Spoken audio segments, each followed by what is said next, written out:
दोस्तों जैसे जैसे उत्तर प्रदेश का चुनाव नजदीक आ रहा है या ऐसा लग रहा है कि अब डेट का अनाउंसमेंट भी हो जाएगा और 2027 में चुनाव होगा। तो आप देखिए 1 साल बचा हुआ है, तो समय है कम। वैसे वैसे यूपी का जो माहौल है, राजनीतिक माहौल, वो गर्म होता जा रहा है। ऐसा नहीं कि पहले गर्म नहीं था, लेकिन आप देखिएगा कि काफी उसमें आपको उफान दिखेगा। जो अखिलेश यादव एक टाइम पे अपना भाग्य आजमाने, शायद रक्षा मंत्री बनना चाहते, जैसे उनके फॉलोअर ने कैबिनेट मिनिस्ट्री बना रखा था, राहुल गांधी प्रधानमंत्री और होम मिनिस्टर जो है अखिलेश यादव, डिफेंस मिनिस्टर तेजस्वी यादव, वो सब बना के उन्होंने एक बड़ा सा रखा था। तो कहीं ना कहीं अब वो तो जो ख्याली पुलाव है वो बना नहीं, पका नहीं। तो आखिर में अब कहाँ आना है? कब तक आप सांसद बन के और कुछ पाओगे नहीं, पता चला कि आपके राज्य आपके हाथ से नीचे निकल गया। तो अब दोबारा वो लौट के आना चाहते हैं उत्तर प्रदेश, क्योंकि ये मान के चलिए कि स्टेट के बाहर दाल गलेगी नहीं। क्यों? क्योंकि वहां पे बहुत से ऐसे छत्रप हैं जो दावा कर सकते हैं बड़े बड़े। एक तो राहुल गांधी ही रोड़ा है, क्योंकि 99 सीट है उनका। उसके बाद मायावती हैं, स्टालिन हैं, सब लोग अपने अपने क्षेत्र के छत्रप हैं, और कोई भी किसी का सत्ता क्यों स्वीकार कर लेगा भाई। तो वो चल रहा है, तो इसलिए अब जो है एनी हाउ उत्तर प्रदेश का चुनाव जीतना है। अच्छा ये देखिए, जो अहंकार जो मैं आज बोलने जा रहा हूँ ना कि उत्तर प्रदेश में जो चुनाव की जैसे जैसे सरगर्मी हो रही है, तो अखिलेश यादव क्या घबराए हुए दिख रहे हैं? उसका वजह मैं बताऊंगा आपको। आपने देखा होगा कि जैसे जैसे चुनाव की सरगर्मी तेज हो रही है, उसमें एक चीज नोट किया होगा कि जिस तरह से तेजस्वी यादव का भाषा था, सेम अखिलेश यादव उसी पैटर्न पे, उसी पद पग पे पग पद पग भी बोलते हैं, पथ भी बोलते हैं, उस पे चल रहे हैं। तेजस्वी यादव को भी कुछ सोशल मीडिया या बोल सकते हैं कि मीडिया हाउसेस या इवन एक तो न्यूज़ चैनल, एक तो इन बहुत बड़ा मतलब बोल सकते हैं प्रिंट मीडिया, उनका मैगज़ीन भी आता है, उनके फ्रंट पेज पे उनको डाल दिया था और इस तरह की बातें लिखी थी कि the face of the change. अब आप समझ गए हो किसके बारे में बात कर रहा हूँ। वो कई सालों से वो फ्रंट पेज पे राहुल गांधी के, मतलब मैं मुझे लग रहा है 20-25 तो राहुल गांधी के छापे होंगे उन्होंने। साप्ताहिक आता है, पहले साप्ताहिक ही आता था, अब पता नहीं मंथली आता है, कैसे आता है। उन्होंने राहुल गांधी के पोस्टर लगाए और तरह-तरह से स्लोगन बनाए होंगे। लेकिन वही रिजल्ट ढाक के 3 पात। तो तेजस्वी यादव का भी वही चुनाव के पहले उन्होंने किया था और ढाक के 3 पात। तो लेकिन एरोगेंसी आपने देखा होगा तेजस्वी यादव। अरे नहीं, कोई नहीं, हम तो जीत रहे हैं। और इस तरह के बेसिर पैर की बातें। अरे अभी तो नीतीश कुमार बूढ़े हो गए हैं, इनका तो अब यहाँ से विदाई है, लोग इनको वो करते नहीं, मतलब जो उठ पटांग जो मन में आए, वही सेम बात अखिलेश यादव ने शुरू किया है। अब उनकी आज एक ट्वीट है, उससे शुरुआत करना चाहूंगा। उसमें उन्होंने एक ट्वीट में लिखा है, जो अखिलेश यादव का अगर ट्वीट देखते हैं तो मैं वो ट्वीट जो अखिलेश यादव का पढ़ता हूँ और उसके बाद यहाँ से वीडियो शुरू करेंगे अपने, कि अखिलेश यादव अपने इस ट्वीट में क्या बोले, वो क्या बोलना चाहते हैं। और उसके बाद इसको आप खुद समझिएगा कि उसका ब्रेकअप करके कि उन्होंने क्या बोला है। उनके लोग जो हैं वो इसको किस तरह ले रहे हैं। जैसे उन्होंने कि इसमें काटा है कि कितने लोगों का मतलब नाम काट दिया उन्होंने, तो एक बड़ा सा उन्होंने बहुत सा लंबा चौड़ा एक ट्वीट लिखा है। उन्होंने लिखा है ये 10 घंटे पहले, भाजपा का फर्जीनामा और चुनाव आयोग की बंद कबूतरी आंख का विस्तार पूर्वक विवरण। फर्जी फॉर्म 7 में जितने भी नाम दिखे वो सब पीढ़िए हैं, पिछड़े हैं, दलित हैं, अल्पसंख्यक, मुस्लिम हैं। नाम कटवाने के षड्यंत्र की सूची। उन्होंने किसी का भी नाम नहीं दिया, किसी की कहां से किसी का नाम कटा हो। जो राहुल गांधी अक्सर ये बोलते हैं ना, देखिए मैं 10 बार बोल चुका हूं, फिर मन लगता है कि कितनी बार बोलूं। आप 90s के दौर से उठाएंगे, आप 1960 से उठा लीजिए। कितने लोगों का होगा कि जो जहां पे रहता होगा दूसरे क्षेत्र में चला जाता होगा, उसका वहां पे बना लेता था। ऐसा कोई पॉलिसी नहीं था, ऐसा कोई सिस्टम नहीं था कि मान लीजिए कि कोई बंदा अपने जगह से शिफ्ट होकर दूसरी जगह गया, वहाँ उसने वोटर आईडी बनवा लिया, तो पहले वाला कट जाए। इसीलिए एसआईआर की प्रक्रिया पहले भी होती थी, अभी भी हो रही है। लेकिन क्या होता है ना कि अब इन लोगों ने ज़मीन पे जुड़े तो काम किए नहीं है। इनके माता-पिता तो काम किए ज़मीन पे, चाहे लालू यादव हो, चाहे अखिलेश यादव के पिताजी मुलायम सिंह यादव हो, लेकिन इन्होंने तो कोई किया नहीं। तो जब किया नहीं तो एक हारने का बहाना, जैसे अभी आ रहा है ना अभी मुक्तेश्वर आनंद के बारे में, कि क्या ये सब फिक्स था क्या? वो अलग विषय में कभी अगर चाहो लगेगा तो वीडियो भी बना दूँगा कि वो क्या जो पहले से जो उनके ऊपर पॉस्को के तहत केस किया गया, वो तो पहले से उनको अंदाज़ा था, उसकी वजह से इन्होंने पहले से किया था कि अगर मैं गिरफ्तार हो जाऊँ या मेरे पे कार्रवाई हो तो मैं से जो ठिकरा है वो फोड़ दूँ योगी आदित्यनाथ और बीजेपी सरकार पे कि देखो भाई मैं तो इनके खिलाफ आवाज़ उठा रहा था, इसलिए मेरे साथ ऐसा हो गया। तो होता है ना कि हार के पहले ही बहाना ढूँढना और अखिलेश यादव की कई बार भाषा, वो मेरे ख्याल से उड़ीसा या छत्तीसगढ़ में गए थे, कहते हैं कि मैं तो जीत भी जाऊँ ना तो मानूँगा कि वोट चोरी हुई है, तो मत लड़ो यार चुनाव। ये तो पहले से बोल के रखो, जानते हैं जीतूँगा नहीं। सब लोग याद करते हैं कि अरे यार लोकसभा का चुनाव हुआ था, उसके में बीजेपी हार गई थी। उन्होंने हाफ किया भी नारा लगाते हैं।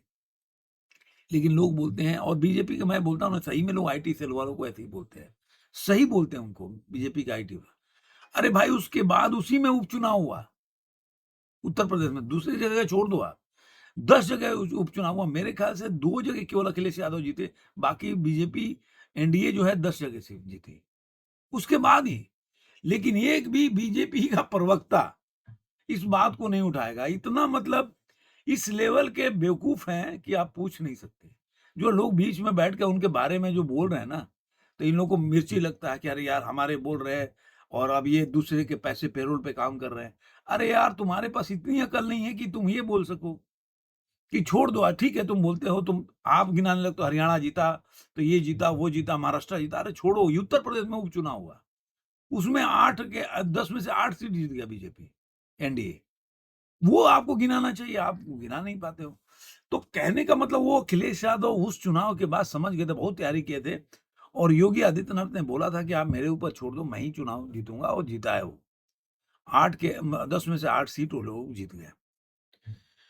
तो अखिलेश यादव भी जानते हैं, वो ट्वीट जैसे राहुल गांधी सोशल मीडिया के पीएम है ना, वैसे वो सोशल मीडिया के डिफेंस मिनिस्टर है या होम मिनिस्टर जो मान लीजिए और उत्तर प्रदेश के सीएम भी हो सकते हैं।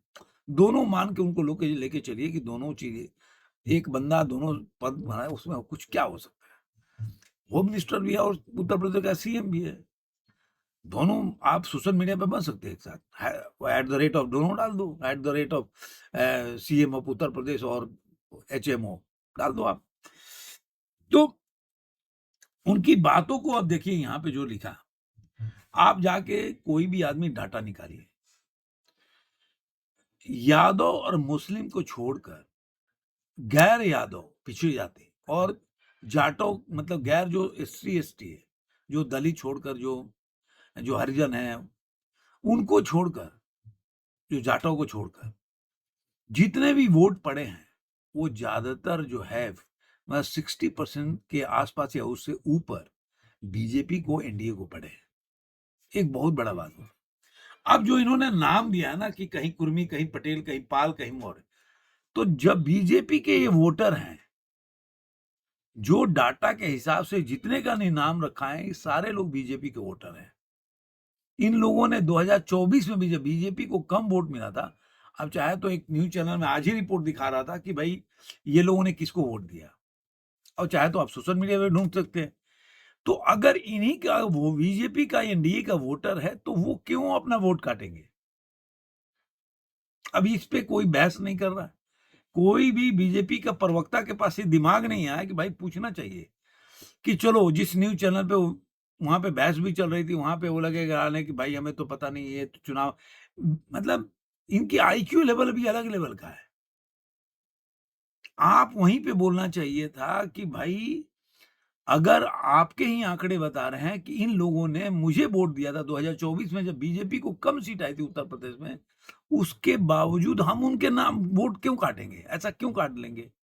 चलो सामान्य वर्ग के लोग तो ज़्यादा वोट देते हैं बीजेपी को, लेकिन जो गैर यादव जो पिछड़ी जाति हैं वो बीजेपी को देते हैं, गैर जाटव जो अनुसूचित जाति हैं वो बीजेपी को वोट दे रहे हैं। तो वो उनका वोट क्यों कटवाएँगे? अपने वोट को क्यों काटेंगे वो? सबसे बड़ी बात है, इस बात को समझने के लिए कोई भी रॉकेट साइंस नहीं है और इसीलिए मैं बोलता हूँ कि अखिलेश यादव बहुत घबराए हुए हैं। उन्होंने ऐसे ही 2000 देखेंगे आप 22 में बहुत हवा विहार बनाया था। अरे जीत रहा है, डेली इनका पोस्टर आता था, डेली। तब भी मैंने एक बंदे के साथ तब मैं वीडियो नहीं बनाता था, तभी मैंने बोला था किसी के साथ ऐसे ही कि ये 150 से ऊपर नहीं जाएँगे और इनके और बीजेपी के बीच में, एनडीए के बीच में 100 सीट का अंतर वही हुआ। और मैं अब बोल रहा हूँ कि जिस तरह से जैसे चुनाव बढ़ेगा ना, मैं कह रहा हूँ 100 सीट, जैसे मैं तेजस्वी यादव के लिए बोला था ना कि वो कभी भी ट्रिपल डिजिट में नहीं आएँगे, 90 के नीचे रहेंगे। तो 90 के नीचे बोला था, वो 34 पे चले आए। और कांग्रेस के लिए मैं बिहार में बोला था कि डबल डिजिट में नहीं आएँगे और वही हुआ। तो कहने का मतलब मैं अभी भी बोल रहा हूँ कि इनका वोट क्यों, जैसे मैंने जो बिहार में बताया था कि क्यों तेजस्वी यादव चुनाव हार सकते हैं। बीजेपी के पास उतना वोट, देखिए बीजेपी का वोट जो होता है ना, अगर डेंट करेगा तो यूजीसी का मामला डेंट करेगा, लेकिन अंततः जब भी स्वर्ण या उनके वोटर हैं जो स्वर्ण आते हैं वर्ग से, वो कभी भी वोट देने जाएँगे तो क्या सोचेंगे कि बीजेपी के अलावा कोई और जीत जाएगा तो उनका उनका सही समय आ जाएगा क्या? जो अंत में लोगों ने सोचा कि भाई हम तो बीजेपी को वोट नहीं देंगे बिहार में। लेकिन अगर मान लीजिए कि तेजस्वी यादव आ जाएँगे तो हम सुकून से रह सकेंगे क्या? तो लोगों ने फिर जाके वापस बीजेपी को वोट दिया या एनडीए को वोट दिया। क्योंकि ये लोगों के दिमाग में, ज़हन में एक इनका डर है। इनके शासनकाल का एक जो काला अध्याय है ना, वो आ जाता है। उसके बाद लोग एकदम बोलते हैं कि भाई चलो भाई जो है, अब जो भी गिला-शिकवा इन्हीं के साथ है, इनको वोट दे दो। तो अब जो है इन क्या होता है कि बीजेपी का वोट इसलिए एक एक मुश्त होता है। आपने देखा होगा बहुत, अगर बीजेपी के वोट में तब्दीली है तो 1%। आप पिछले चुनाव में देखिए 1%, उससे ज़्यादा नहीं आएगी। बाकी के वोट बढ़ जाता है, जैसे आपने पश्चिम बंगाल का लोग उदाहरण देते हैं, वहाँ देखो बीजेपी बहुत की और जीती नहीं। बीजेपी का वोट तो उतना ही रहा, मायावती का वोट जो है, उसमें कांग्रेस सफाया हो गई और वामपंथी भी सफाया हो गए, वो सारा वोट जो है मायावती के पास चला गया। सॉरी, मायावती कह रहा हूँ, ममता बनर्जी के पास चला गया, जिसकी वजह से ममता बनर्जी जीत गई। तो वो एक अलग सिनेरियो कि आपका वोट तो कम नहीं हुआ, लेकिन आपके प्रतिद्वंदी के साथ वोट जुड़ गया। वो एक अलग बात हो गई। अब एक मैं देख रहा था आज, एक यूपी के पत्रकार बनते, मतलब कांग्रेसी जो चाटुकारिता जो है ना, वो जाती नहीं है जल्दी। वो जिता रहे हैं। राहुल गांधी का एक लहर अरे घंटा लहर चल रहा है। बिहार में भी ऐसे ही, आप बिहार का कौन, क्या पता, वोट चोरी यात्रा करा रहे थे। लोग बोलते बहुत भीड़ हो रहा है, और रवीश कुमार दिन भर बाइक के कपड़े पे बता रहा था, क्या बढ़िया कपड़ा है, वो तो एकदम लट्टू हो गया था, फिदा हो गया था उनके ऊपर। क्या हुआ बिहार में?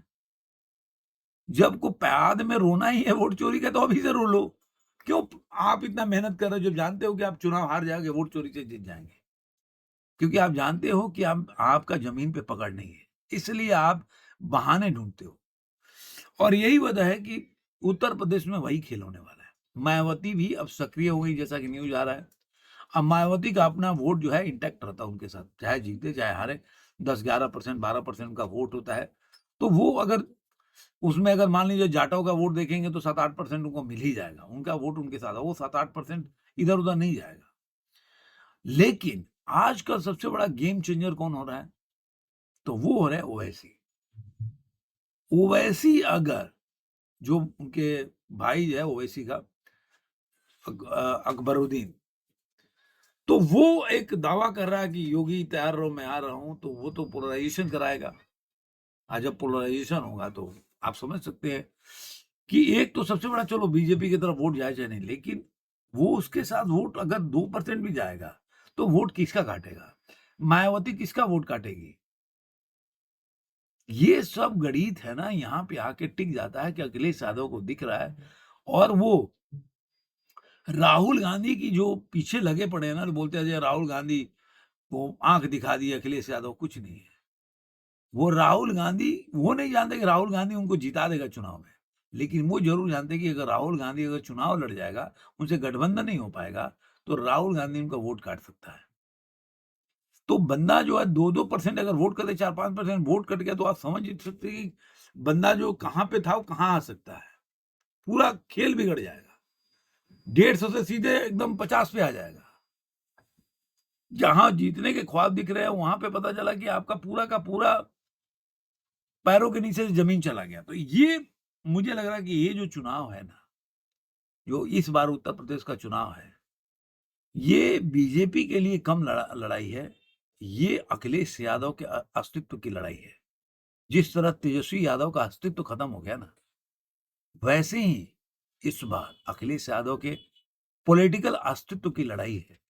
अब वो अपने अस्तित्व को कितना बचा पाते हैं, ये देखने वाली बात हो। धन्यवाद।